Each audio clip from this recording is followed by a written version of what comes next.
வணக்க மக்களே, welcome to the ஃபென்ச்சர் show. இன்னைக்கு ஷோவில் நம்ம பார்க்க போகிறது குபேரா படத்தோட ரிவ்யூ. இந்த படத்தில் பார்த்தீங்கன்னா தனுஷ், நாகார்ஜுனா, ராஷ்மிகா மற்றும் பலர் நடிச்சிருக்காங்க. ஒரு பணக்காரன் ஆடக்கூடிய ஃபினான்ஷியல் கேமு. அந்த கேமுக்குள்ள ஒரு பிச்சைக்காரன் உள்ள வந்து எப்படி ஆட்டையை கலைக்கிறான் அப்படின்ற மாதிரியான தீமில் போகக்கூடிய ஒரு கதை. அந்த பிஸ்னஸ் மேனோட பேர் தான் நீரஜ். இவனுக்கு ஒரு இன்ஃபர்மேஷன் கிடைக்குது. அதாவது வங்கக்கடலில் நடுவில் வந்து ஆயில் ரிசர்வ் இருக்குது அப்படின்ற மாதிரியான ஒரு இன்ஃபர்மேஷன் கிடைக்குது. ஸோ அதை வந்து ப்ரைவேட்டைசேஷன் ஆக்குங்க, அதுவும் அந்த டீலை எங்களுக்கே கொடுங்கன்னு சொல்லிட்டு கவர்மெண்ட் கிட்டே இவன் வந்து டீல் பேசுறான். அதுக்கு 1 லட்சம் கோடி ரூபாய் பணத்தை வந்து லஞ்சமா கொடுக்கணும். அதுல 50,000 கோடி ரூபாய் பணத்தை வந்து பிளாக் மணியாவே அவங்க வாங்கிக்கிறாங்க. மிச்சம் இருக்கிற 50,000 கோடியை வந்து ஒயிட்டா கொடுக்கணும். இப்போ ஒயிட்டா கொடுக்கணும் அப்படின்னா வந்து அதுக்கு பினாமிகள் தேவைப்படுது.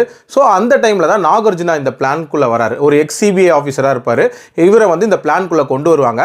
இவர் ஒரு சஜஷன் கொடுப்பாரு. அதாவது பிச்சைக்காரங்களை பினாமி ஆக்கி அவங்க பேர்ல இந்த அமௌண்ட்டை வந்து உள்ள கொண்டு வரலாம் அப்படின்ற மாதிரி யோசிக்கிறாங்க. அந்த மாதிரியான ஒரு பிச்சைக்காரனா தான் நம்ம தனுஷ் இந்த கதைக்குள்ள வராரு. திருப்பதியில பிச்சை எடுத்துட்டு இருக்கிற அவரை இதுக்குள்ள கொண்டு வராங்க. அவர் வந்ததுக்கு அப்புறமாட்டி என்னென்ன மாதிரியான சம்பவங்கள் நடக்குது, இவங்களோட அந்த இன்டென்ஷன் நிறைவேறிச்சா டுவர்ட்ஸ் தெண்ட் இவருக்கு என்ன ஆகுதுன்ற மாதிரி நிறைய விஷயங்களை சொல்லக்கூடிய ஒரு படம் தான் இந்த படம். பிச்சைக்காரனை பணக்காரனை ஆக்கி ஏமாத்துறது அப்படின்ற ஒரு விஷயம் வந்து புதிய கான்செப்ட்லாம் கிடையாது. இன்ஃபேக்ட் பழைய பாண்டியராஜன் காமெடி ஒன்று வரும்ல, பிம்பிலிகா பிலாபி, அதிலே இதெல்லாம் காட்டிட்டாங்க. இந்த கதையிலையும் அதே மாதிரியான ஒரு விஷயத்தை தான் பண்ணுவாங்க. பட் என்ன இதுல ஹீரோவே வந்து பிச்சைக்காரனா வரான் அப்படின்னும் போது கண்டிப்பா ஒரு ஸ்டேஜ்ல விவரம் ஆயிடுவான் அப்படின்ற ஒரு எதிர்பார்ப்பு இருக்கதான் செஞ்சுச்சு. விவரமானதுக்கு அப்புறம் மட்டும் அவன் என்ன பண்ண போறான் அப்படின்றத இந்த கதையோட ஒரு கோரான விஷயமே. ஸோ அதை இவங்க எப்படி காட்டியிருக்காங்க அப்படின்னு பார்த்தீங்கன்னா, மெஜாரிட்டி ஆஃப் த போர்ஷன் வந்து ஒரு மாதிரி சர்வைவல் மோட்ல காட்டியிருக்காங்க. அதாவது இந்த பணக்கார கும்பல் வந்து இவரை துரத்துது அப்படின்ற மாதிரியே காட்டியிருப்பாங்க. அது இனிஷியலாக ஓகேவா இருந்துச்சு. பட் போக போக ரொம்ப ரிப்பீட்டிவா இருந்த மாதிரியான ஒரு ஃபீல் இருந்துச்சு. அதுக்கப்புறம் கடைசியிலலாம் பார்த்தீங்கன்னா அந்த பிச்சைக்காரன் வந்து ஒரு மாதிரி ஹீரோயிசம் பண்றது அப்படின்ற மாதிரியான ஒரு மோட்குள்ள போவாரு. அந்த போர்ஷன் அப்படின்றதெல்லாம் சுத்தமாக ரியாலிட்டிக்கு உள்ளே இல்லை அப்படின்னே சொல்லலாம்.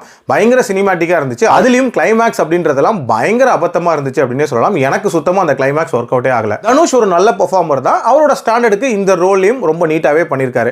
அதே மாதிரி இதுல ராஷ்மிகா இருக்காங்கல்ல, அவங்களுக்கும் வந்து ஒரு நீட்டான ரோல் இதுல கொடுத்துருப்பாங்க.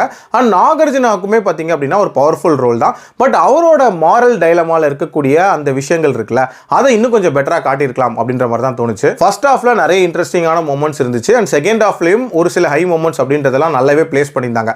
பட் இந்த படத்தோட ஒரு மிகப்பெரிய மைனஸா நான் பார்க்குறது இந்த படத்தோட டியூரேஷன் தான். 3 மணி நேரத்துக்கு மேலே இந்த கதை போகுது.